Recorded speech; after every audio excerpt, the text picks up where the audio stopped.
যদি আল্লাহর দেওয়া খেলাফত ব্যবস্থা 1200 বছর পরে এই দুনিয়া থেকে বিলুপ্ত হতে পারে, আমার শেষ কথা, যদি আল্লাহর দেওয়া শাসন ব্যবস্থা মানুষের তৈরি করা কোনো শাসন ব্যবস্থা নয়, আল্লাহর দেওয়া শাসন ব্যবস্থা যদি 1200 বছর পরে এই পৃথিবী থেকে বিলুপ্ত হতে পারে, তাহলে মানুষের তৈরি করা এই গণতন্ত্র কি কিয়ামত পর্যন্ত আমাদেরকে শাসন করার জন্য এসেছে?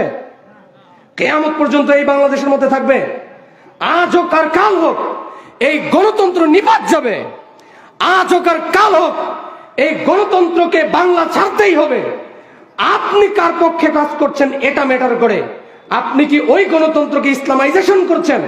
মরা গণতন্ত্র যেটা মরে যাচ্ছে দিন দিন সেটাকে পানি দিয়ে জীবিত করছেন, নাকি এই গণতন্ত্রকে হটিয়ে ন্যায় এবং ইনসাফ ভিত্তিক শাসন ব্যবস্থা খিলাফতের জন্য কাজ করছেন? এইটা ম্যাটার করে।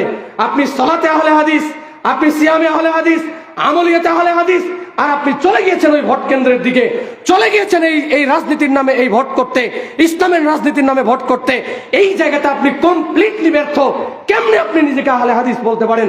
আহলে হাদিস যদি একটা কাজ করে, একটা দাওয়াত দেয়, তাহলে আহলে হাদিস খিলাফতের জন্য করবে, গণতন্ত্রের না। আগামীর দিনে গণতন্ত্র বিদায় হবেই হবে ইনশাআল্লাহ। গণতন্ত্র এই বাংলা ছাড়বে ইনশাআল্লাহ। আপনারা আহলে হাদিস আন্দোলনের পাশে থাকেন আর না থাকেন, আহলে হাদিস আন্দোলন এবং যুব সংঘের এই একনিষ্ঠ কর্মীদের দ্বারাই, এই আদর্শের উপর অটল থাকা এই কর্মীদের দ্বারাই একদিন গণতন্ত্র এই বাংলা ছাড়বে ইনশাআল্লাহ।